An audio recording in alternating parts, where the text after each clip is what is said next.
Kahit ikaw ay mananampalataya ng ating Panginoon, kahit araw-araw kang nagbabasa ng Biblia, kahit araw-araw kang nananalangin, linggo-linggong nagsisimba, hindi magagawa ng pagsisimba nating mapigilan ang mga storms and challenges na meron sa ating buhay.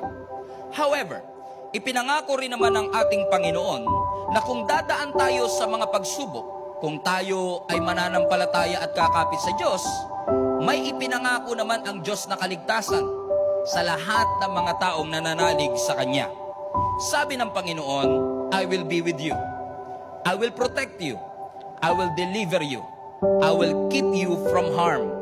If you will remain under the shadow of the wings of the Almighty, there is a promise na merong kaligtasan sa presensya ng ating Panginoon.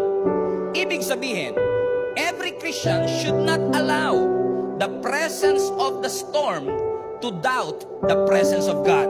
Ibig sabihin, lahat ng nananampalataya sa ating Panginoon, hindi porket may presensya ng problema, ay nawala na ang presensya ng Panginoon. Nangako ang Panginoon na kasama natin siya, at kahit anong pagsubok ang ating pagdaanan, mananatili ang kanyang pangako na hindi kanya iiwan, hindi kanya pababayaan, yung pagmamahal niya magpapatuloy, at ang purpose ng Panginoon sa iyong buhay ay hindi mahihinto.